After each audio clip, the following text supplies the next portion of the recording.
पेट तो भर गया लेकिन मेरा दिल नहीं भरा। तो that is the difference between hunger and satisfactory. The moral of the story is that আপনাকে যখনই আপনি খাবার খাবেন you should enjoy your meal, have some pause, আপনি অন্যদের সঙ্গে কথা বলুন, take food with your other family members, সবার সঙ্গে কথা বলে at least enjoy your meal, enjoy the taste and aroma of the food and try to take the food over a period of time. 5 minute 2 মিনিটে খাবার না খেয়ে আপনি একটু টাইম নিয়ে খাবার খান over a period of half an hour. And next time onwards কেউ যদি আপনাকে সুইটস দেয় হয়তো আপনি বারণ করবেন না, but you should employ all those lifestyle modification. আমরা আগের ভিডিওগুলোতে আলোচনা করছিলাম কিভাবে লাইফস্টাইল চেঞ্জ করলে আপনাদের সুগার আপনারা কন্ট্রোল রাখতে পারেন even sometime without the help of medicines also. সেটাতে আমরা আলোচনা করলাম যে what is the role of timing, food timing, what is the role of walking, what is the role of fibre in the diet, what is the role of protein and fat in the diet, and খাবারের সিকোয়েন্সটি কি খাওয়া উচিত। আমাদের খাবারের প্রথমে fibre থাকা উচিত, ফার্স্ট অফ অল ভেজিটেবলস নেওয়া উচিত প্রথমে,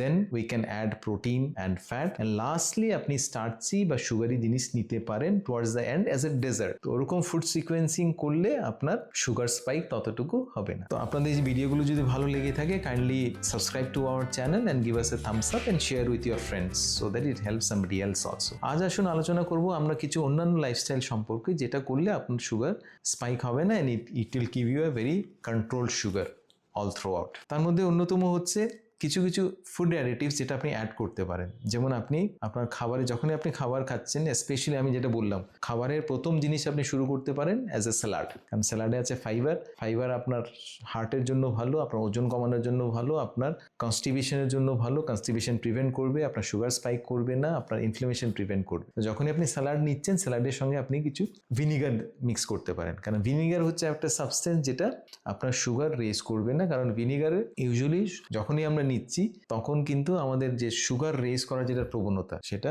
ততটুকু থাকে না, সেটা মিটিগেট বা ব্লান্ট করে দেয়। তো ভিনিগার আপনি দুভাবে নিতে পারেন, একটা হচ্ছে আপনি স্যালাডের সঙ্গে সামান্য 1 চামচ ভিনিগার মিশিয়ে সেটা নিতে পারেন। বিভিন্ন ভিনিগার পাওয়া যায়, অ্যাপেল সিডার ভিনিগার বা plain vinegar, white vinegar, balsamic vinegar, বিভিন্ন ভিনিগার পাওয়া যায়, বাট বহুল প্রচলিত হচ্ছে অ্যাপেল সিডার ভিনিগার। তো আপনি অ্যাপেল সিডার ভিনিগার 1 চামচ আপনি স্যালাডের সঙ্গে মিশিয়ে আপনি স্যালাড নিতে পারেন, বা আপনি খাবারের আগে স্পেশালি যদি আপনাকে কোনো সুগারি বা স্টার্চি জিনিস খেতে হয় 1 গ্লাস জলে আপনি 1 চামচ ভিনিগার মিশিয়ে সেটা আপনি খেতে পারেন। কখনোই ভিনিগার আপনাকে মাথায় রাখতে হবে যে খালি পেটে, মানে specially vinegar should not be taken without mixing with water. যখনই আপনি ভিনিগার নিচ্ছেন এটা ওয়াটারের বা জলের সঙ্গে 1 গ্লাস জলের সঙ্গে মিশিয়ে সেটা নেবেন, এমনিতেই ভিনিগার নেবেন না, কারণ এটা হচ্ছে অ্যাসিডিক। তো সেটা যদি আপনি এমনিতেই নিচ্ছেন তাহলে কিন্তু আপনার দাঁতের যেটা এনামেল আছে সেটাকে একটু প্রবলেম করতে পারে বা গ্যাস্ট্রিক রিফ্লাক্সও করতে পারে। তার জন্য জলে ডাইলিউট করে নেবেন বা স্যালাডের সঙ্গে মিশিয়ে সেটা খাবেন। And vinegar is a good agent to prevent sugar spike, specially যাদের ডায়াবেটিস আছে। সেকেন্ড, আপনি লাইম ওয়াটার নিতে পারেন, লেবুর জল নিতে পারেন বা লেবু নিতে পারেন, কারণ ভিনিগারে যেমন আছে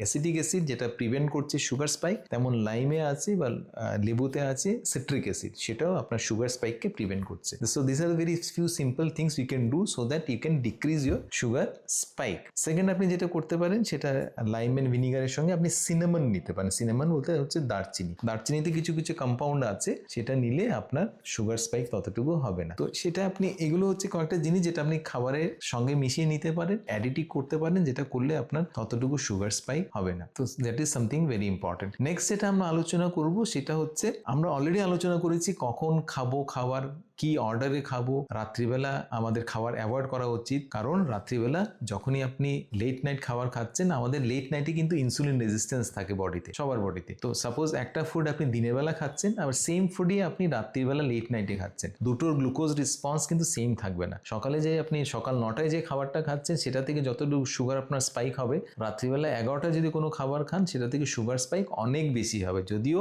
দুটোর quantity and quality are the same. তো তার জন্য try avoid taking food late at night. চেষ্টা করবেন ডিনার আর খাবারের মধ্যে 3 ঘন্টার মতো গ্যাপ দেওয়ার। রাত্রিবেলা 7টার পর ডিনার না করলেই better, that's the best form. কারণ আপনাকে যদি 10টার সময় ঘুমোতে হয়, আপনাকে যদি 7 to 8 আওয়ার স্লিপ করতে হয়, ঘুমোতে যদি হয় 10টা নাগাদ ঘুমোলে it is best for you. তো তার জন্য avoid late night food and late night dinner, specially sugary food. আরেকটা জিনিস যেটা আপনাকে মাথায় রাখতে হবে, অ্যালং উইথ কখন খাবার খাবেন, কি সিকোয়েন্সে খাবেন, কোন অর্ডারে খাবার খাবেন, one of the most important is আপনি কতটুকু ফাস্ট বা কতটুকু স্লো খাবেন, দ্যাট ইজ অলসো ইম্পর্টেন্ট। হয়তো শুনতে আপনার কেমন লাগবে যে আমি মানে কতটুকু স্পিডে খাচ্ছি বা কতটুকু স্লোলি খাচ্ছি, এটাও ইম্পর্টেন্ট। কারণ দেখা গেছে যারা খুব স্পিডে খাবার খায়, ইনফ্যাক্ট আমিও স্পিডে খাবার খাই, কারণ my profession doesn't allow me to take food slowly. কারণ আমি বিজি থাকি, আমার পেশেন্ট থাকে, আমার ওটি থাকে, অপারেশন থাকে, বিভিন্ন অন্যান্য এঙ্গেজমেন্ট থাকে। তার জন্য মোস্ট অফ দ্য টাইম যদি আমি চাই না তবু আমাকে স্পিডে খেতে হয়, so that I save some time. কিন্তু ideally you should take at least half an hour to complete your food. কারণ আপনি যদি রিসার্চে দেখা গেছে যারা খুব স্পিডে খাবার খায় ওদের কিন্তু টাইপ 2 ডায়াবেটিস হওয়ার সম্ভাবনা অনেকটাই বেড়ে যায়। সেটার পেছনে কারণও আছে। কারণ যখনই আমরা স্পিডে খাবার খাই তার আগে আপনাকে বুঝতে হবে যে আমাদের যে বিভিন্ন শরীরের আমাদের বিভিন্ন অ্যাক্টিভিটি এইগুলো কিন্তু রেগুলেট হয় থ্রু ভেরিয়াস হরমোনস। যেমন আমাদের যেমন ঘুম পায় সেটা মেনটেন করছে আমাদের ব্রেন, মেলাটোনিন বলে একটা হরমোন আছে। আমাদের বডি টেম্পারেচার যেটা রেগুলেট হয় সেটাও it is regulated by hormone. আমাদের হার্ট রেট যেটা রেগুলেশন হয় সেটাও mediated by hormones and chemicals. তেমন না আমাদের যে খিদে যেটা পায় বা আমাদের যেটা সেটাইটি বা পরিতৃপ্তি বা ফুলনেস যেটা আছে সেটাও কিন্তু হরমোনালি মিডিয়েট। খিদে পাওয়া, hunger and satiety are not the same. Hunger আমাদের যখন খিদে পায় সেটা ডিপেন্ড করছে আমাদের স্টমাকে একটা হরমোন আছে, স্টমাক থেকে একটা হরমোন তৈরি হয় যেটা নাম হচ্ছে গ্রেলিন। যখনই আমাদের স্টমাকটা এমটি থাকে, মানে আমরা যখন খাবার খাই না, ফাস্টিং স্টেটে থাকি, আমাদের স্টমাক থেকে গ্রেলিন তৈরি হয়।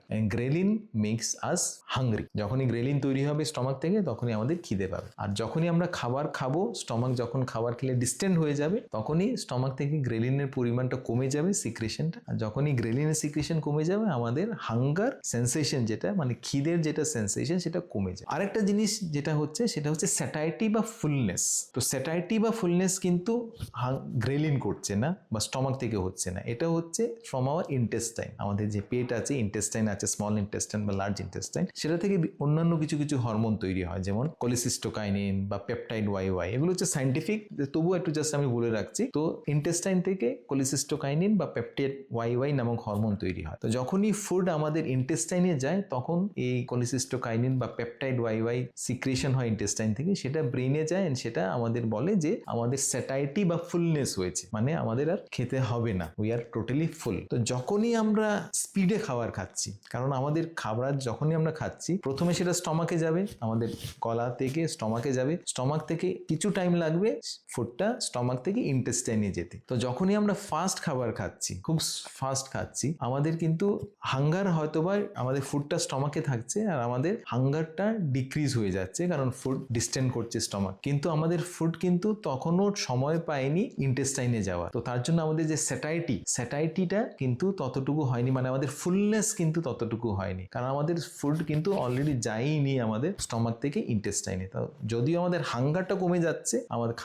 আমরা খাবার খেলাম, খুব ফাস্ট খেলাম, আমাদের যে খিদেটা কমে গেল, কিন্তু আমাদের ফুলনেস কিন্তু তখনও আসেনি। দুটো কিন্তু আলাদা জিনিস, খিদে একটা জিনিস, ফুলনেস অন্য একটা জিনিস। তো এটা আমি এক্সাম্পলের মাধ্যমে বোঝাচ্ছি। আমার একজন রিলেটিভ আছে, আমার একজন ব্রাদার ইন ল আছে, উনি খেতে খুব ভালো পান, তো ওনার নাম বলবো না। তো কথাটা হচ্ছে ওনাকে একবার আমি জিজ্ঞেস করেছিলাম যে খাবার কেমন হয়েছে, তো উনি বললেন না, ফুড ইজ ভেরি নাইস, মেরা পেট তো ভর গয়া লেকিন মেরা দিল नहीं ভরা। তো that is the difference between hunger and satiety. পেট ভর গয়া মতলব হিজ হাঙ্গার ইজ গন, উনি আর হাঙ্গরি না, কারণ উনি খাবার খেয়েছেন, ওনার হাঙ্গার চলে গেছে, so his hunger is gone, খিদে নেই। কিন্তু দিল नहीं ভরা that means his still not satiety, ওনার এখনো পরিতৃপ্তি আসেনি, কারণ আমাদের হাঙ্গার মিডিয়েট করছে স্টমাক ডিস্টেনশন। যখনই স্টমাক ডিস্টেনশন হবে আমাদের হাঙ্গার চলে যাবে, কিন্তু পরিতৃপ্তি কিন্তু ডিপেন্ড করছে অন্যান্য জিনিসের উপর। আমাদের খাবারের কোয়ালিটি কি, অনেক ক্ষেত্রে আমরা খাবার যদি খুব টেস্টি হয়, আমাদের কিন্তু খিদে নেই আর, তবু আমরা আর একটু খেয়ে নিচ্ছি because the food is so tasty. আর সেটাই কিন্তু মিডিয়েট করছে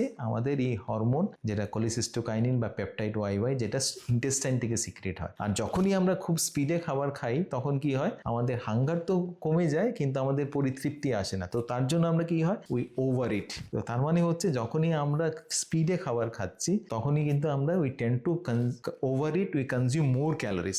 যখনই আমরা ক্যালোরি বেশি নিচ্ছি অবভিয়াসলি আমাদের ওজন বাড়ছে, অ্যান্ড তার সঙ্গে আমাদের সুগার, ইনসুলিন রেজিস্ট্যান্স হচ্ছে, অ্যান্ড সুগারও বাড়ছে, অ্যান্ড সুগার বাড়ার সঙ্গে অন্যান্য প্রবলেম দেখা দিচ্ছে। তো তার মানে all in all the moral of the story is that আপনাকে যখনই আপনি খাবার খাবেন you should enjoy your meal, have some pause, আপনি অন্যদের সঙ্গে কথা বলুন, take food with your other family members, সবার সঙ্গে কথা বলে at least enjoy your meal, enjoy the taste and aroma of the food and try to take the food over a period of time. 5 minute 2 মিনিটে খাবার না খেয়ে আপনি একটু টাইম নিয়ে খাবার খান over a period of half an hour. সেটাতে কি হবে, আপনি ওভার ইট করবেন না, অ্যান্ড ওভার ইট না করলে অবভিয়াসলি আমাদের সুগার কন্ট্রোলে থাকবে। অ্যান্ড অলরেডি এটার মেকানিজম কি আমি অলরেডি বলে দিলাম, অল আর হরমোনাল মিডিয়েটেড। তো আশা করছি এই ভিডিওগুলো আপনাদের কাজে দেবে। অ্যান্ড নেক্সট টাইম অনওয়ার্ডস কেউ যদি আপনাকে সুইটস দেয়, হয়তো আপনি বারণ করবেন না, but you should employ all those lifestyle modification, যেখানে আপনি সুইটের সঙ্গে আপনি কিছু প্রোটিন বা ফ্যাট নেবেন, আপনি কিছু দই নিতে পারেন, বিভিন্ন নাটস অ্যান্ড সিডস সেটাতে মিক্স করতে পারেন। আপনার খাবারের